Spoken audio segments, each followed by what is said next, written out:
प्यारे दोस्तों, क्या हाल चाल है। उम्मीद आप सब ठीक होंगे। मेरा नाम है मोहम्मद साजिद और आज मैं हाजिर हूँ अपनी दूसरी वीडियो लेके। पहली वीडियो में मैंने आपको इंट्रोडक्शन दिया था कि रेनल फेलियर और डायलिसिस में कौन कौन से मसले होते हैं क्या क्या हो सकता है, क्या क्या नहीं हो सकता। वो इंट्रोडक्शन थोड़ा लंबा ज़रूर था, लेकिन वो करवाना ज़रूर था इसलिए कि आपको पता होता कि भाई मैंने इस टॉपिक में क्या क्या करना है, क्या क्या नहीं करना। मैं आपको हर चीज़ बताना चाहता हूँ, इसलिए मैंने उसको डिटेल से बताया। दूसरी बात यह है कि मैंने आपको ये कहा था कि मैं हर एक पॉइंट डिटेल से बताऊंगा ताकि आपको पता चले कि असल में मसला है क्या और क्या नहीं।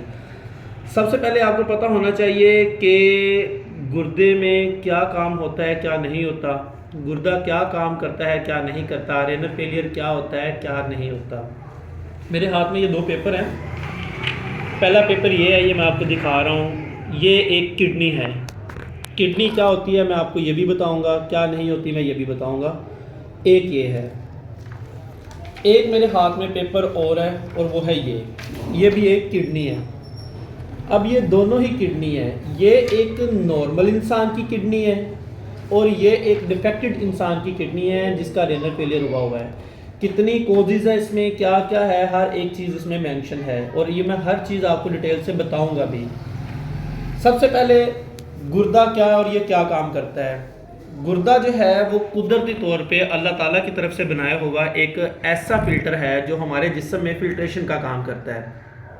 ठीक है, ये कैसे फिल्टर करता है। ये केमिकल होते हैं दो किस्म के गुर्दे में, यूरिया और क्रेट। ये जिस्म में यूरिन के ज़रिए जितने भी फासद मादे हैं यूरिया और क्रेट के, ये इसको फिल्टर करके गुर्दे के रास्ते ये पेशाब के ज़रिए बाहर निकालता है। अब एक नॉर्मल पर्सन का जो गुर्दा होता है जो मैंने आपको दिखाया था वो ये है। ठीक है, अब ये जब प्रॉपर तरीके से काम करता है तो फिल्ट्रेशन बिल्कुल ठीक तरीके से होती है, लेकिन जब एक गुर्दा डिफेक्टेड होता है तो वो फिल्ट्रेशन प्रॉपर तरीके से नहीं करता। आज मैं आपको सिर्फ और सिर्फ बताऊंगा कि सही गुर्दा किस तरह होता है, उसमें कौन कौन सी चीज़ें होती हैं, कौन कौन सी चीज़ें नहीं होती। आप कैसे देख सकते हो कि आपका गुर्दा बिल्कुल प्रॉपर तरीके से काम कर रहा है या नहीं कर रहा। अब नॉर्मल गुर्दा जो है जिस इंसान का, उसमें दो चीज़ें जो यूरिया और क्रेट, ये कितनी कितनी क्वांटिटी में होना चाहिए और कितनी कितनी में नहीं, सबसे पहले ये देखा जाएगा। एक आरएफटी का टेस्ट होता है जिसको रेनल फंक्शनल टेस्ट कहा जाता है। ये मैं आपको स्क्रीन पे दिखा देता हूँ। ये है, इसको कहते हैं रेनल फंक्शनल टेस्ट। इसमें दो चीज़ें पाई जाती हैं, यूरिया और क्रिएटिनिन। अब जो नॉर्मल किडनी है उसमें जो यूरिया है उसकी नॉर्मल वैल्यू 15 से लेके 45 तक कंसीडर की जाती है। इस रेंज के दरमियान अगर आपका जो है वो यूरिया और क्रेट पाया जाता है तो इट्स मीन कि आपके गुर्दों का यूरिया बिल्कुल प्रॉपर तरीके से काम कर रहा है। क्रिएटिनिन जो है वो 0.6 से लेके 1.10 तक किया जाता है। अच्छा, ये दोनों चीज़ें जो यूरिया और क्रिएटिनिन है ये पेशाब की मद में जिस्म से बाहर निकलते हैं। अब जिस पेशेंट की किडनी बिल्कुल नॉर्मल है उसका यूरिया और क्रिएटिनिन बिल्कुल प्रॉपर तरीके से आउटपुट देता है, तो जिस्म में किसी किस्म का कोई मसला नहीं होता, तो उसकी किडनी बिल्कुल प्रॉपर तरीके से काम कर रही है। अब एक बंदा जब वो अपनी किडनी को देखना चाह रहा है कि वो प्रॉपर तरीके से काम कर रही है तो वो अपना आरएफटी का टेस्ट करवा के देख सकता है। सेकेंड एंड पे उसको क्या करवाना चाहिए, अपनी किडनी की ये पोजीशन जो है, ये इसकी जो सूरत हाल है वो देखने के लिए कि मेरी किडनी प्रॉपर तरीके से ठीक है कि नहीं, वो अल्ट्रासाउंड भी करवा सकता है जिसको अल्ट्रासाउंड केयू भी कहा जाता है। अगर ये दोनों चीज़ें बिल्कुल ठीक हैं आपके जिस्म में तो इट्स मीन कि आपके जिस्म में गुर्दा बिल्कुल प्रॉपर तरीके से काम कर रहा है। गुर्दे दो होते हैं लेकिन ये एक गुर्दे की बेस पे भी इंसान ज़िंदा रह सकता है। उस पर यह चीज़ होता है कि काफ़ी फ़र्क पड़ता है इंसान की बॉडी में। एक गुर्दा ख़राब हो जाए उसे ख़त्म किया जा सकता है, उसके बंद करके दूसरे गुर्दे से काम लिया जा सकता है, लेकिन उस पर कुछ इंसान को मुश्किलात का सामना करना पड़ता है। वो ज़्यादा वॉक नहीं कर सकता, ज़्यादा हार्ड वर्क नहीं कर सकता, ज़्यादा चल नहीं सकता। ये सारी चीज़ें फिर नेक्स्ट स्टेज में आएंगी। अच्छा, ये तो मैंने आपको बता दिया था कि ये एक नॉर्मल किडनी है। आप नॉर्मल किडनी को कैसे देख सकते हैं, कैसे नहीं देख सकते। अगर आप इसको देखना चाहते हैं तो आप इसको किस तरीके से देख सकते हैं, ये हो गया एक सिंपल। अब खराब किडनी क्या है, किस तरीके से होती है, इसकी वजूहात क्या है, किस वजूहात की बिना पर ये खराब होती है, मैं इसका छोटा सा डेमो आपको देता हूँ क्योंकि वीडियो फिर बहुत लंबी हो जाती है। सबसे पहली और मेजर डिसीज दो चीज़ें हैं जो किडनी को ख़राब करती हैं, वो कौन कौन सी है। एक ब्लड प्रेशर का इशू और एक शुगर का इशू, इन दोनों को साइलेंट किलर कहा जाता है। ये बहुत खामोशी से अपना काम करते हैं, बहुत साइलेंटली तरीके से अपना काम करते हैं कि आपको पता भी नहीं चलता और आपकी किडनी बिल्कुल जो है वो डैमेज हो जाती है।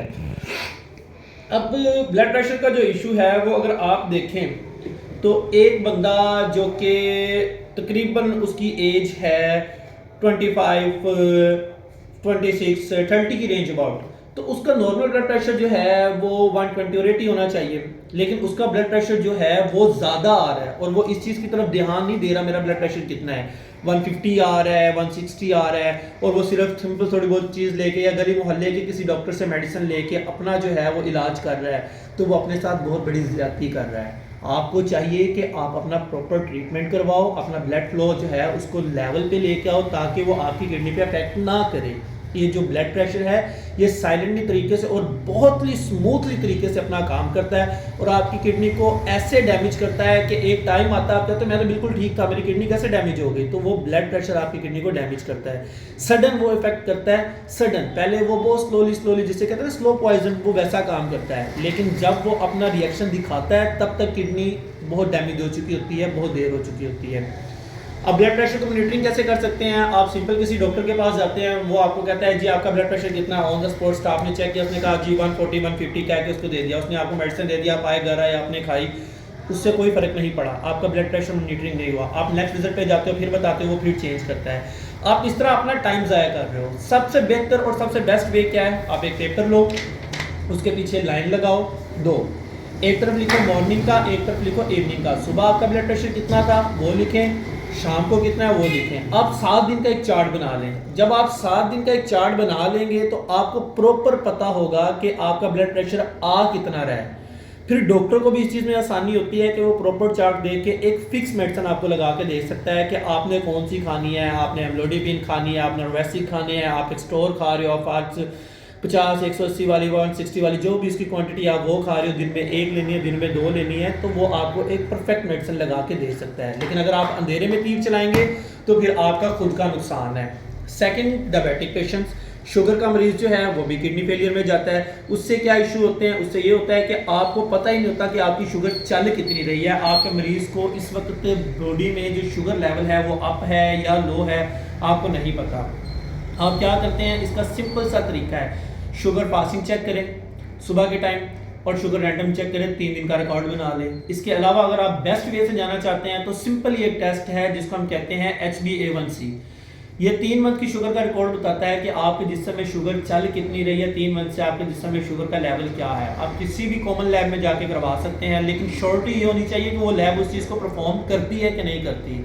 बहुत सी लैब्स ऐसी हैं जो आपका ब्लड सैंपल लेते हैं, आप जैसे ही शॉप से बाहर गए हैं उन्होंने आपकी BSR लगा के उसको ही HbA1c में कन्वर्ट कर देते हैं, लेकिन ये चीज़ आपने नहीं करवानी। आपको श्योरिटी होनी चाहिए कि आप किसी ऐसी ऑथेंटिक लैब में जा रहे हैं, ऐसे ऑथेंटिक पॉइंट पे जा रहे हैं जहाँ पे आपको उस चीज़ की रिपोर्ट ओरिजिनल दी जा सकती है। फर्स्ट प्रेफरेंस जो है वो आपकी किसी गवर्नमेंट हॉस्पिटल में होनी चाहिए, किसी भी गवर्नमेंट हॉस्पिटल में, डजंट मैटर वो जर्नल है, LGH है, सर्विसेज है, म्यू है, गंगाराम है, सर्विस है, जिन्ना है, कोई भी हॉस्पिटल है, आप वहाँ पे जाएं, आप वहाँ पे जाकर थोड़ी सी एफर्ट करें, वहाँ पे भी ये चीज़ें हो जाती हैं। लेकिन अगर आप कहते हैं कि नहीं वहाँ पे बहुत ज़्यादा खज्जल खराबी है, क्या करेंगे क्या नहीं करेंगे, हम प्राइवेटली तौर पे करवा के देख सकते हैं, तो फिर आप किसी अच्छे पॉइंट का जो है ना इंतखाब करें ताकि आपको पता हो कि भाई वहाँ पर मेरा ये टेस्ट परफॉर्म हो रहा है। तो आज मैंने आपको 2 चीज़ें बताई हैं, एक कि सही किडनी कैसे देखी जा सकती है और किन चीज़ों से की जा सकती है, दूसरा मेन 2 कॉजेज़ किन वजह से किडनी ख़राब होती है, और ये सबसे बड़े कॉजेज़ हैं। आप किसी भी हॉस्पिटल में चले जाएं, किसी भी पॉइंट पे चले जाएं, वहां जाके आप देखें आपको सबसे ज़्यादा मरीज जो मिलेंगे, most of the popular list जो होगी ब्लड प्रेशर की और शुगर की, और डजंट मैटर कि व्हाट इज़ द एज, कि उसमें आप उम्र का तकाजा क्या करते हैं। मैंने पेशेंट देखे हैं जिनकी उम्र 10 से 15 साल डायलिसिस पे है, मैंने मरीज देखे हैं जिनकी उम्र 20 से 25 साल डायलिसिस पे है, और ये ऐसे पेशेंट हैं जिनका ब्लड फ्लो इतना कंट्रोल नहीं हुआ कि वो 3 से 4 डायलिसिस के बाद एक्सपायर हो चुके हैं। मेरे पास कई पर्सन ऐसे हैं जिनको मैं जानता हूँ, पर्सनली तौर पे जानता हूँ। तो आप लोगों से रिक्वेस्ट है कि ये 2 चीज़ें इसको बड़ी अच्छे तरीके से देखें, इसको मॉनिटरिंग करें और इसको देखें, और इस वीडियो को शेयर लाजमी करें। ये आप सबसे रिक्वेस्ट है कि इस वीडियो को जितना हो सकता है इसको शेयर करें, क्योंकि मैं चाहता हूँ कि ये इंफॉर्मेशन लोगों तक पहुँचे। मेरा कोई मकसद नहीं है इस इंफॉर्मेशन से, मेरी कोई चीज़ नहीं है कि मैं कोई अर्निंग करना चाह रहा हूँ या कुछ, तो आप अल्हम्दुलिल्लाह देख सकते हैं मैं एक सेटअप में बैठा हुआ हूँ। मेरा खुद का एक सेटअप है, मुझे अर्निंग की लालच नहीं है, लेकिन मैं अपनी जो ये चीज़ें आपको बता रहा हूँ, ये इन्फॉर्मेशन सिर्फ इस चीज़ के लिए बता रहा हूँ कि खुदारा हमारे मुल्क में, मुल्क पाकिस्तान में जितने भी ये मरीज़ डायलिसिस पे जा रहे हैं, हमारे पास इतनी मशीन नहीं है, हमारे पास इतने डायलिसिस की मशीनरी नहीं है कि हम हर दूसरे बंदे को डायलिसिस पे लेके जा सके। तो क्यों ना हम इस किडनी को सेव करें, हम अपनी किडनी को बचाएं, खुद को भी तकलीफ से बचाएं और दूसरे लोगों को भी तकलीफ से बचाएं। देखिए, किडनी ख़राब होने से आप सिर्फ खुद भी तकलीफ में नहीं जा रहे, आपका माँ, आपका बहन, आपका भाई, कोई ना कोई पर्सन ऐसा है जो आपके साथ ही रहेगा, जिसको आपके साथ जाना पड़ेगा, आपको देखना पड़ेगा, डायलिसिस में लेके जाना, डायलिसिस से लेके आना, हफ्ते में 2 बार उसको 24 घंटे आपको टाइम देना पड़ेगा। सो मेरी आपसे रिक्वेस्ट है कि इस वीडियो को देखें और ज़्यादा से ज़्यादा शेयर करें, ताकि हर दूसरा पर्सन जो है वो इस चीज़ को देख सके कि यार मैंने किडनी को सेव कैसे करना है। आज मैंने आपको किडनी के ख़राब होने के कॉजेज़ बताए हैं, कल मज़ीद आपको इसके कॉजेज़ बताऊंगा और परसों आपको बताऊंगा कि ख़राब किडनी जो हो चुकी है उन लोगों को क्या करना है और किस चीज़ से अपने आप को करना है। जज़ाकल्लाह।